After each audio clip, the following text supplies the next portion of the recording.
Salam Planter Indonesia. Pada hari ini 28 Januari 2021, saya akan mereview sedikit tentang tanaman gaharu yang telah saya tanam. Tanaman gaharu ini saya tanam pada tahun 2015 di bulan Februari sekitar tanggal 16. Jadi untuk saat ini kurang lebih usia tanaman ini mencapai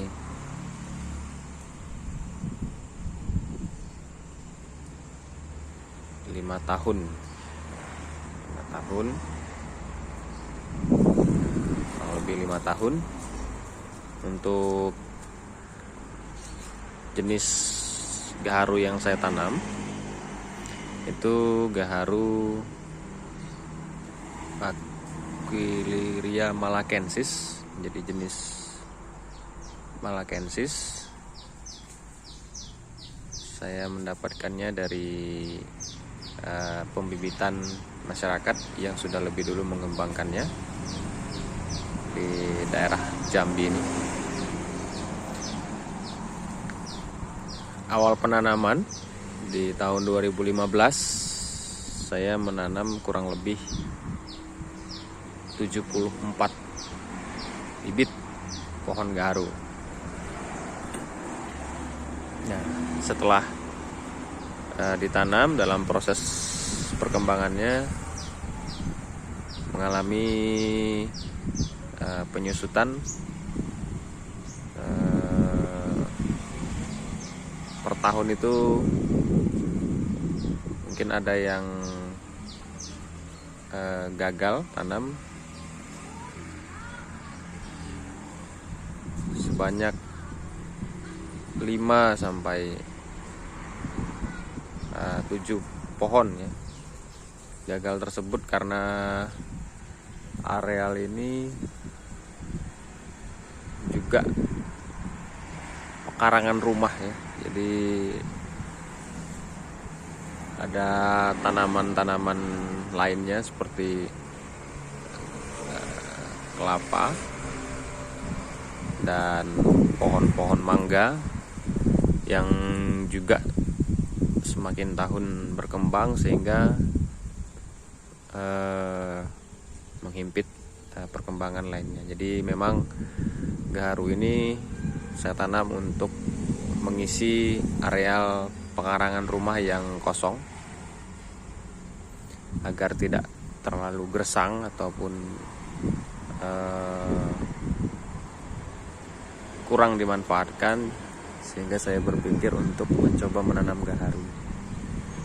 Nah, saat ini sudah masuk tahun ke-6, jadi usia sudah kurang lebih 5 tahun dan masuk tahun ke-6.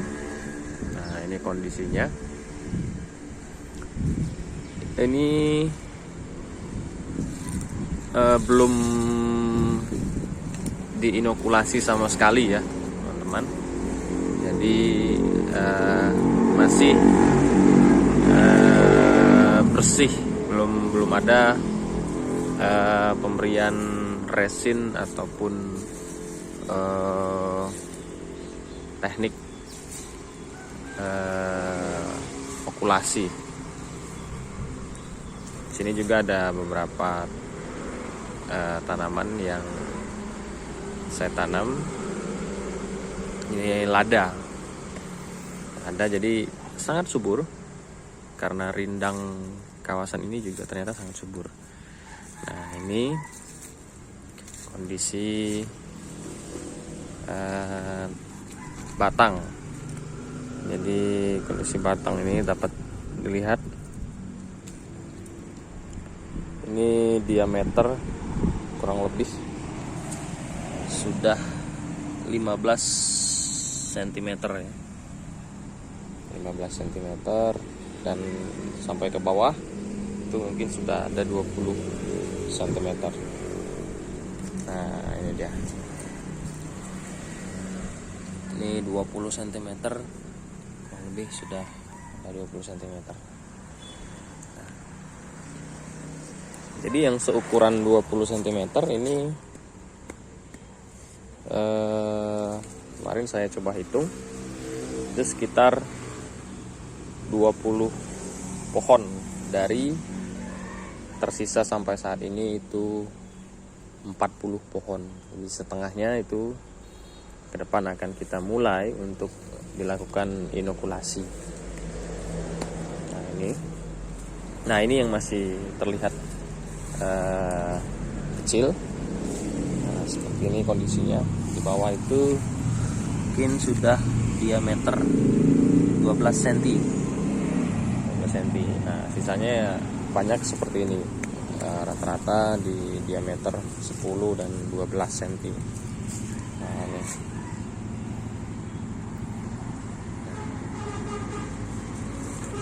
Untuk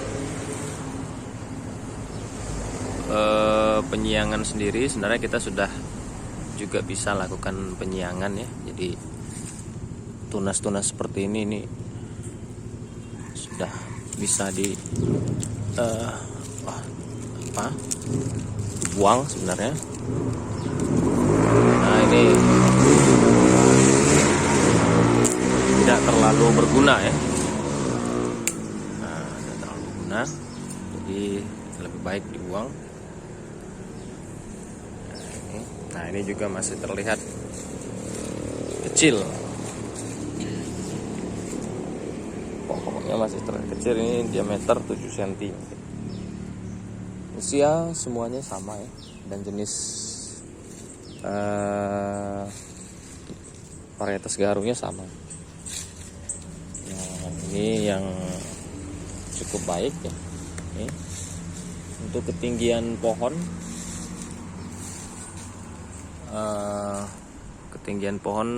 saya prediksi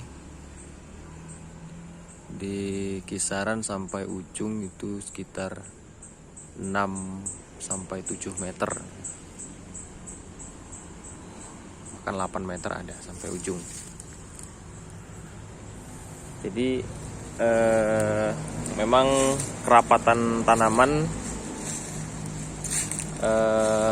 pada posisi tanam ini saya tanam antar tanaman itu sekitar 2 meter. Nah, 2 meter. Jadi kondisi pertumbuhannya demikian.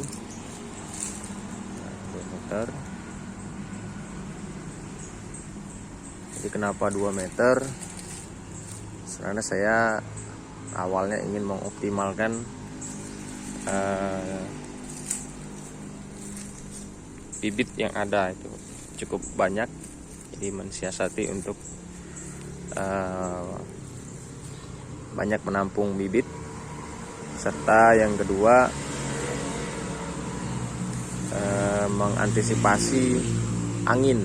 Jadi semakin rapat maka daya tahan dari pressure angin itu akan semakin kecil dengan kerapatan posisi tanam. Nah ini yang saya coba konsep demikian ya, sehingga rapat itu daya tahannya kuat, daya tahan kekuatan rumpun keseluruhan itu kuat. Ya namun dari sisi rekomendasi saran, jika memang memiliki areal yang cukup luas, itu sebaiknya menyesuaikan ke petunjuk teknis penanaman gaharu ya. Kalau tidak salah itu jarak tanam antar pokok itu sekitar 5 meter. 5 meter. Jadi antar cabang itu tidak bersentuhan ya. Sangat luasa. Namun itu jika memiliki lahan yang cukup luas, karena kebetulan ini saya kembangkan hanya di areal pekarangan rumah saja. Jadi ya seadanya saja. Jadi ini posisi pekarangan rumah yang ada, dengan tujuan utama sebenarnya dulu itu untuk agar lokasi ini tidak gersang sehingga kedepannya rindang. Jadi memang betul ini tercapai ya, rindang sekali, sejuk dan nyaman jika siang hari. Posisi terik matahari ini sangat sejuk di sini. Nah, selain itu ya semoga ke depan ini pokok gaharu ini bisa produktif, menghasilkan gubal gaharu. Jadi ke depan mungkin saya akan coba melakukan inokulasi menggunakan 3 teknik inokulasi di awal. Nanti saya coba yang pertama itu menggunakan teknik inokulasi menggunakan bahan kimia yang dibeli di pasaran. Saya pikir cukup ini ya, ada harganya ya, itu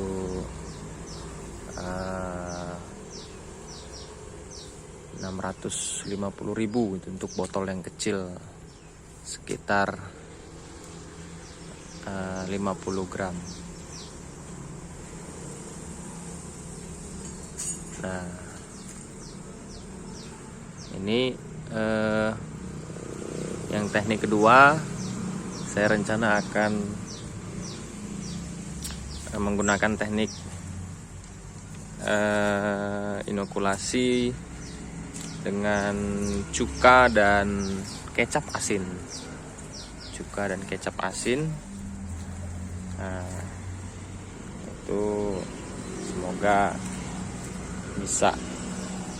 Nantinya kita lihat hasil yang mana yang paling bagus nanti. Nah, yang ketiga itu menggunakan teknik paku. Paku ini rencana saya akan dipakai di pokok yang kecil. Jadi ada 20 pokok yang kecil, itu akan kita coba menggunakan paku.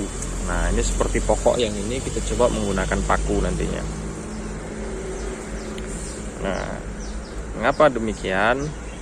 Untuk mengantisipasi kematian pohon gaharu jika nanti terlalu rapat ataupun terlalu banyak resin yang diinjeksikan, itu akan berdampak kematian pohon yang cepat. Jadi proses injeksi seyogianya tidak langsung mematikan pohon. Mungkin akan ada proses setahun bahkan sampai 2 tahun dengan penambahan bobot diameter pohon. Itu akan bermanfaat untuk memproduksi gubal gaharunya, memproduksi inti gaharunya yang super. Nah, itu jadi dari 3 metode ataupun teknik yang digunakan, semoga itu dapat optimal nantinya untuk pokok gaharu ini, sekitar 40 pokok gaharu ini. Jadi pokok gaharu yang ditanam ini pada intinya tidak terlalu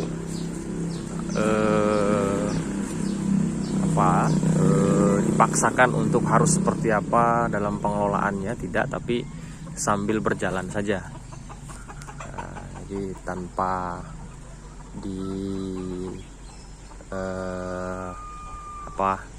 dipaksakan harus seperti apa konsep pengembangannya, tidak. Jadi ini saya kerjakan hanya untuk hobi saja, hobi bercocok tanam, karena memang bercocok tanam ini cukup menarik saya pikir di keseharian.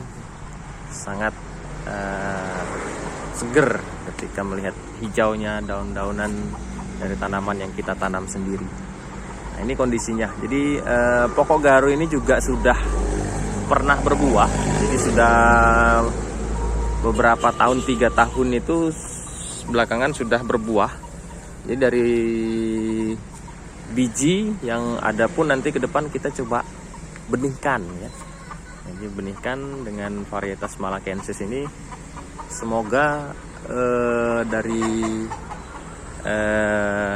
bibit yang ada ini nanti bisa dikembangkan lagi untuk tujuan hijaunya hutan Indonesia tentunya ya. Untuk hijaunya kawasan ataupun halaman-halaman yang kurang hijau, sehingga ke depan mungkin bisa lebih segar ataupun lebih sejuk. Nah, jadi daun-daun gaharu ini juga bisa diolah sebenarnya menjadi minuman teh. Ya, namun saya pribadi belum pernah mencoba itu. Mungkin beberapa waktu ke depan jika memang memungkinkan saya coba mempelajari dari beberapa referensi untuk melihat bagaimana teknik pengolahan daun gaharu menjadi teh. Nah, gitu. Jadi Bapak Ibu sekalian, teman-teman yang penasaran dengan gaharu, ya beginilah konsep gaharu ya. Jadi daun gaharu itu seperti mana, saya lihat kan yang dekat ya. Nah, ini seperti ini. Nah, ini daun gaharu seperti ini ya. Nah, ini daun gaharu. Nah, ini daunnya.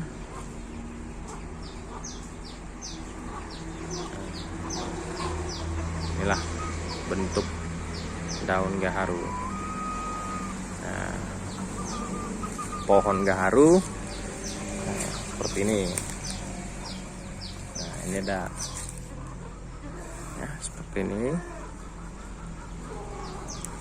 tuh. Nah, jadi bagi teman-teman pelajar atau akademisi juga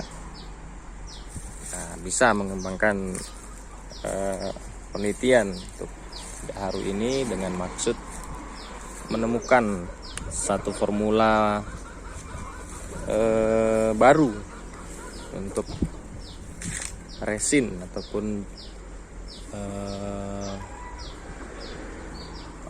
bahan inokulasi yang murah namun efektif. Nah, itu. Seyogianya memang gaharu ini tumbuh di alam liar.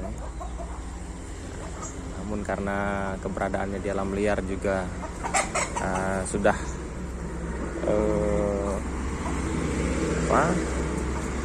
cukup sulit dan belum tentu juga terdapat gubal gaharunya, sehingga pembudidayaan gaharu cukup efektif untuk menghasilkan gubal gaharu yang berkualitas. Jadi gaharu ini juga termasuk tanaman mahal, dan kebetulan di Indonesia produksi gaharu yang ada dari Indonesia itu adalah gaharu terbaik juga, salah satu gaharu terbaik di dunia, sehingga cukup bisa mengangkat devisa mungkin nantinya ke depan untuk Indonesia. Baik, demikian dulu teman-teman, Bapak Ibu sekalian. Semoga review pertama ini ataupun kali ini kita lakukan itu dapat bermanfaat bagi teman-teman sekalian yang ingin mengikuti terus proses kegiatan kita di dalam gaharu ini. Silahkan subscribe dan tekan lonceng. Lalu boleh share ke teman-teman yang lain yang juga penasaran dengan gaharu. Inilah gaharu, gitu ya. Baik, demikian. Salam planter Indonesia,